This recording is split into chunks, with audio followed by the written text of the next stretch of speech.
Madame la Présidente, Monsieur le Ministre, chers collègues rapporteurs, la chute de la balance commerciale de la France est devenue abyssale. Elle se poursuit en dépit des discours martiaux du président de la République qui prétend que la réindustrialisation du pays est en marche. Ne nous laissons pas égarer par une communication qui veut nous bercer de douces illusions. La réalité est que le compte n'y est pas et qu'il faut changer de cap. Car les faits sont têtus. La part de la production manufacturière dans le PIB ne cesse de chuter. Certes, il avait déjà chuté jusqu'à 13,5 en 2019, comme vous le dites, mesdames, messieurs les rapporteurs. Il n'est plus que de 9% en 2021.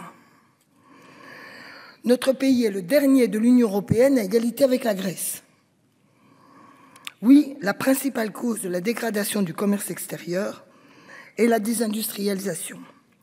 S'y ajoute certes désormais la forte dégradation de la balance énergétique, il y a les hausses du gaz et de l'électricité, mais il y a le fait que la France était redevenue importateur d'électricité alors que jusqu'à présent elle était exportatrice. Qu'on le veuille ou non, c'est la conséquence de choix gouvernementaux calamiteux depuis 10 ans. L'horizon est loin de s'éclaircir, en particulier au regard de l'impact inquiétant de la hausse des prix de l'énergie. 42% des entreprises industrielles estiment qu'ils vont doubler leur prix d'énergie en 2023 et que la prévision de cet effet, c'est une baisse de 1,5% de la production industrielle du pays. Et les propositions de mesures du gouvernement ne sont pas de nature à inverser la donne. Nous considérons qu'il en faut davantage, qu'il y a urgence, comme il y a d'ailleurs urgence de s'exonérer, de s'extraire de ces dramatiques marchés européens de l'énergie totalement absurdes et dangereux. Mais le cœur de la cible, c'est quand même la désindustrialisation. Et nous partageons la proposition des rapporteurs d'une stratégie globale de long terme pour le redressement du commerce extérieur et la réindustrialisation. Mais pour ce faire, il faut partir d'un bilan lucide et rigoureux. Et ce bilan, c'est l'inefficience des politiques développées par Emmanuel Macron et largement soutenues par le MEDEF. On nous disait, pour que la France retrouve sa compétitivité, il faut baisser le coût du travail, il faut baisser les impôts. Voilà 10 ans que cette politique dite de l'offre est mise en œuvre, 10 ans que la balance commerciale et notre industrie plongent. Ça devrait faire réfléchir, amener à des remises en cause. Eh bien non, il n'y en a jamais assez. Errare humanum est, perseverare diabolicum. Car excusez du peu, c'est 150 milliards annuels d'allègement de cotisations et d'impôts pour les entreprises. Sans ciblage. On ne cible même pas les plus touchés vers le commerce extérieur ou l'industrie. Sans contrepartie en emploi ou en investissement.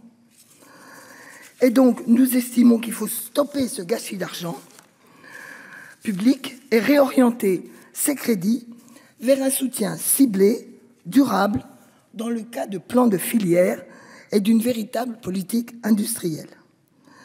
Cette politique doit associer les partenaires sociaux, les collectivités, bien sûr les régions, mais les autres, l'éducation nationale, l'université, les centres de recherche et de formation. C'est une mobilisation générale du pays qui s'impose et une politique nouvelle industrielle qui doit s'appuyer, sur la création d'un véritable ministère de l'industrie indépendant de Bercy, avec une administration propre, compétente, orientée vers cet objectif, et qui serait l'acteur de cette mobilisation et travaillerait avec le commissariat général au plan. Deuxièmement, nous croyons qu'il faut des plans de filière, bien sûr dans les domaines stratégiques, mais pas seulement, car la réindustrialisation doit se faire dans la plupart des secteurs de notre pays.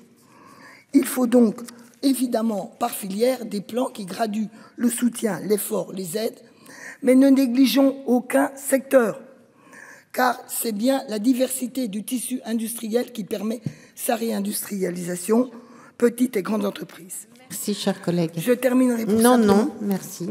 Je terminerai simplement en disant, chers collègues, peut-être vous aurez une minute après. Il nous faudrait du temps pour démonter le discours mirobolant sur la réindustrialisation. Je ne nie pas que grâce à l'intervention de l'État, on a réouvert certaines usines. Simplement, c'est l'arbre qui cache la forêt.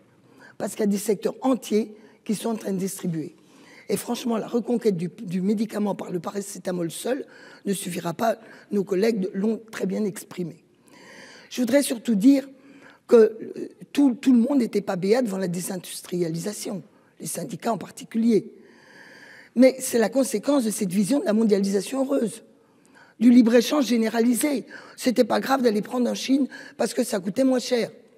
Eh bien justement, aujourd'hui, le temps est venu de rompre avec les politiques européennes qui font du libre-échange généralisé la règle. Et pas seulement dans les échanges internationaux. Car c'est la France, le gros de son déficit, il vient du commerce intra-européen. Parce qu'au sein de l'Union européenne, merci, cher dumping collègue. social, dumping merci, fiscal, cher collègue.